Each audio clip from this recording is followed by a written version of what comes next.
All right, let's slow this way down and really sit with it, because what's happening in Montecito right now isn't loud, it's not explosive, it's quiet.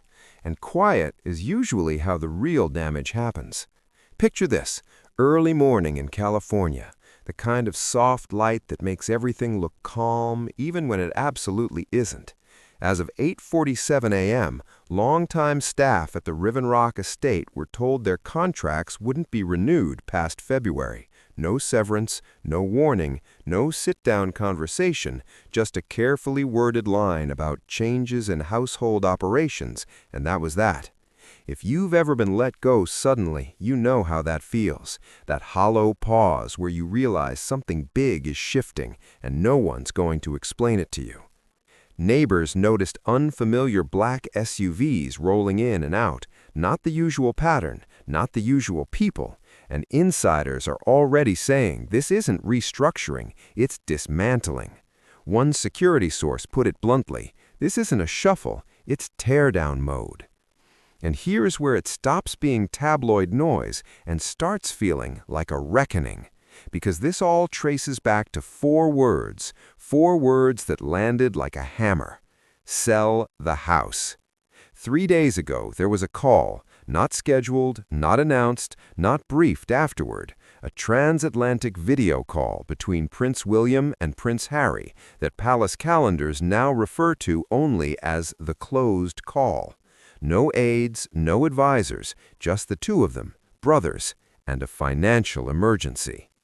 Sources say Harry initiated it, a last-ditch attempt, a lifeline request. He's reportedly facing more than $36 million in combined liabilities, mortgage obligations, private security, legal fees, ongoing contracts that don't care about public sympathy. And the Montecito estate, it's at the center of the storm. Harry's hope was simple in theory, a bridge loan, temporary support from the Duchy of Cornwall to stabilize things while insurance issues got sorted out, but what he got instead was a hard stop. Prince William refused. Not emotionally, not dramatically, administratively. And then came the directive, liquidate the property immediately.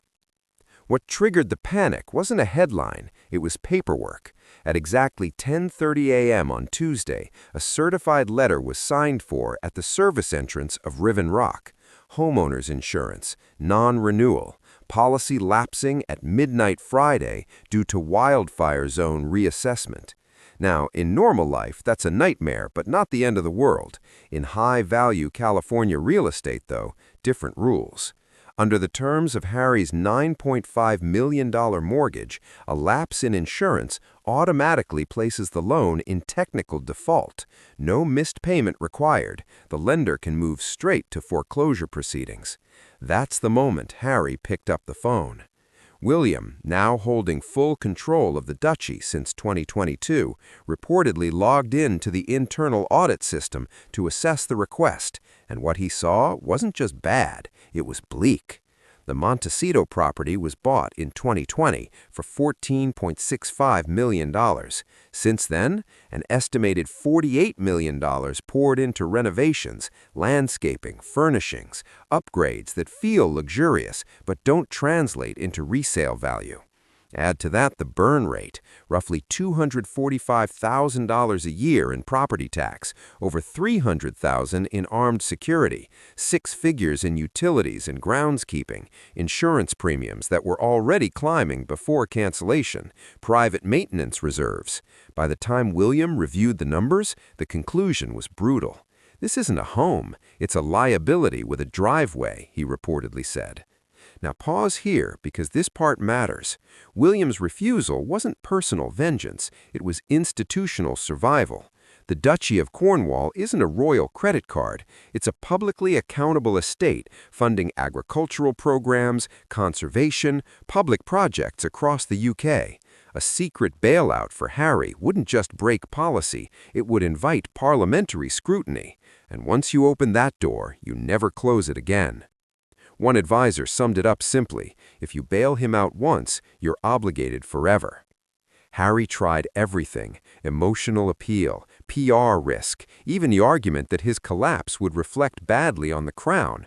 But William didn't budge. The firm already paid for the exit. It will not pay the mortgage. Sell the house. And once that line was drawn, everything else started to fall. Permits for improvements at Riven Rock quietly suspended, service requests canceled, brokers whispering about off-market interest, pocket listings aimed at overseas buyers. One agent confirmed the asking price is now under $13 million. Not aspirational, urgent. It's not a home anymore, it's damage control. And then something else happened, something quieter.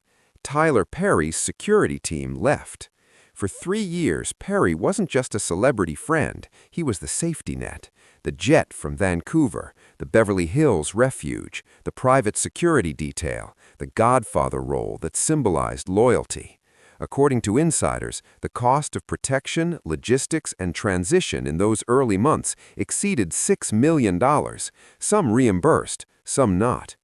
When Harry called again, after the insurance cancellation, the answer wasn't emotional, it was final. I helped you start over, I can't help you stay there. That was it. The Godfather pulled the plug. And here's the uncomfortable truth. Perry didn't walk away because he stopped caring. He walked away because he saw the risk. Regulatory scrutiny, foundation filings, reputational exposure. No billionaire stays one by ignoring red flags. The impact was immediate. Elite security downgraded, estate staff cut, public appearances canceled, storage units rented. If you've ever moved under pressure, you know what that means. This isn't spring cleaning, this is preparation. And then Netflix stepped in. The $100 million deal that was supposed to be the golden goose, it came with conditions, deliverables, timelines, and clawback clauses. Sources now confirmed Netflix has activated theirs, $20 million demanded back due to non-fulfillment. Only one major project delivered, others canceled, shelved, stuck in pitch decks. Internally, executives reportedly referred to the deal as a vanity partnership with low yield. Development funding frozen, production staff reassigned. William saw the legal drafts. He wasn't sympathetic. The duchy is not a PR cleanup fund. So now we're here. Perry gone. Netflix demanding repayment. The house bleeding value. Hollywood quietly backing away. And this is where the story shifts from spectacle to something colder. Prince William logged into the Duchy audit suite earlier this month and ran the numbers on his brother's life, not emotionally, forensically. Assets, liabilities, liquidity, projected income. The conclusion? Unsustainable, mathematically doomed. Riven Rock flagged red, not yellow, red. Negative asset, high volatility, no income generation, cooling market, liquidity risk extreme. After offsetting residual earnings, Harry's accessible liquidity reportedly dips below $3.5 million. At current burn rates, that doesn't last 6 months. William's message wasn't cruel, it was clear. The duchy does not underwrite delusions. And then came the Hollywood freeze. Not dramatic, silent. Invitations disappearing, calls not returned, deals under review forever. WME pivoting quietly, studios stepping back, not because of scandal, but because of failure. Hollywood forgives chaos, it does not forgive unreliability. One executive put it perfectly, you don't have to hate them, you just have to avoid them. And then the trucks came. 3 unmarked vans, temporary logistics permit, no goodbye photos, no announcements, just departure. This isn't a vacation, this is an evacuation. What's left is a couple without a home base, without institutional backing, without a safety net. Nomadic royals, luxury homelessness, living between leases, borrowed properties, quiet arrangements. Security experts are already warning about the risks. Hotels aren't estates. Movement creates exposure. Every check-in leaves a trail. And looming over it all is the unplayed card, another book, another tell-all, more explosive than spare, less reflection, more retaliation, a move that could bring money and burn bridges forever. Palace insiders are preparing contingencies, legal strategies, media buffers, but William's position remains unchanged. We do not negotiate with chaos. As the sun set over Montecito, one neighbor said Harry stood alone on the balcony, gates half open, trucks gone, Meghan inside. For a moment, the prince looked less like a rebel royal and more like a man realizing the cost of walking away from the only system that ever protected him. This was never just about money. It was about freedom misunderstood. One brother believed independence meant leaving. The other believes it means earning the right to stand alone. If you're still here, thank you. If this made you think, hit like. If you've got thoughts, drop them below. And if you want to keep following this story as it unfolds, you know what to do. That was just the moment the illusion finally cracked in public. Once the moving vans rolled out, something else happened almost immediately. Silence. Not the peaceful kind, the strategic kind, the kind where phones stop ringing because people have decided collectively to step back. Inside Montecito, locals say the estate feels hollow now. Lights off in wings that were once constantly staffed, security rotations thinned. The place still looks grand from the road, but that's the thing about wealth theater. It only works when there's money backstage. And here's what most people don't fully grasp yet. Selling that house isn't a solution, it's a concession. Even if the property moves quickly, even if a foreign buyer steps in with cash, the math doesn't suddenly work. After agent fees, carrying costs, outstanding mortgage obligations, deferred maintenance, and legal exposure, the sale doesn't reset the board. It just stops the bleeding, temporarily. Which is why, behind the scenes, the Sussex operation has shifted from lifestyle mode into survival mode. One insider described it as corporate retreat energy, but with lawyers. Every expense scrutinized, every appearance questioned, every potential income stream evaluated, even the ones that would have been unthinkable just a few years ago. Speaking tours are back on the table, not inspirational fluff, paid appearances, carefully controlled rooms, high-ticket donors, corporate audiences that still want proximity to royalty, even if the shine has dulled. And yes, brand partnerships, the kind that don't care about titles as long as the engagement metrics look healthy. That's the pivot, from prestige to performance. And it's jarring because this is the exact outcome Harry insisted he was avoiding. He didn't want to monetize trauma. He didn't want to be that guy. He wanted dignity, autonomy, purpose. But markets don't reward intention. They reward output. Meanwhile, back in London, the palace isn't gloating. That's the part people get wrong. There's no victory lap. If anything, there's fatigue, a quiet acceptance that this chapter has reached the point of no return. Prince William's role in all of this has shifted permanently. He's no longer just the older brother who held the line. He's the executive who enforced boundaries. And that distinction matters because it signals something bigger about the monarchy's future. This isn't the era of soft landings anymore. The institution is tightening. Accountability is the new language. And the message is simple. You can leave, but you don't get to outsource the consequences. Sources say William was deeply affected by the audit, not because of the numbers, but because of what they represented. A life built without ballast, deals stacked on optics, security dependent on goodwill instead of structure, a castle made of glass in a wildfire zone. And that's the irony no one really talks about. Harry didn't escape risk by leaving the crown, he multiplied it. Royal life is restrictive, yes, but it's also insulated. Costs are known, security is institutional, reputation is buffered by centuries of continuity.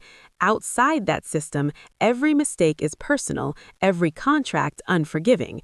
Which brings us to the kids, because no matter how you feel about Harry and Meghan, the reality is this instability doesn't exist in a vacuum. Schools, routines, safe environments, all of that gets harder when your address becomes fluid. Security experts are reportedly alarmed. Movement patterns create vulnerabilities. Temporary residences lack perimeter control. And the downgrade from elite teams to regional firms compounds the issue. This isn't paranoia, it's logistics. And yet, options are limited. Returning to the UK isn't realistic. Frogmore is gone. Public sentiment is brittle. Police protection isn't guaranteed. Any return would be symbolic, not stabilizing. Staying in California long-term carries its own risks: legal exposure, financial scrutiny, industry skepticism. The freeze isn't lifting anytime soon. So what's left? Reinvention, again, but this time without the novelty. That's the brutal part. In 2020, they were the story. In 2021, they were the spectacle. In 2023, they were controversial. In 2026, they're familiar. And familiarity without momentum is deadly in entertainment. Studios want proof of concept, brands want consistency, audiences want authenticity, not grievance cycles. The appetite for royal dissection has limits. And yet, desperation changes incentives. That second book, it's not hypothetical. Publishing insiders say outlines exist, themes darker, stakes higher, less personal growth, more exposure. And that's where things get dangerous, because once you trade scorched earth for liquidity, there's no undo button. The palace knows this. Legal teams are already modeling scenarios: injunctions, confidentiality enforcement, quiet pressure on networks, not retaliation, containment. William's stance hasn't changed. He won't intervene unless institutional integrity is threatened. Personal fallout is no longer his mandate. And maybe that's the cleanest way to understand all of this. Harry didn't just leave the monarchy, he exited its risk management system. What we're watching now isn't punishment, it's gravity. As this unfolds, keep your eye on what doesn't make headlines: the canceled meetings, the downgraded teams, the quiet listings, the absence from rooms they once dominated. That's where the truth lives. If you're finding this breakdown useful, take a second to like the video. It helps more than you think. And if you've got a take, a theory, or a question you're wrestling with, drop it in the comments. I read them. We'll keep tracking this, because whether you're a royal watcher, a media junkie, or just fascinated by power and consequence, this story isn't done. Thanks for sticking with me. Seriously.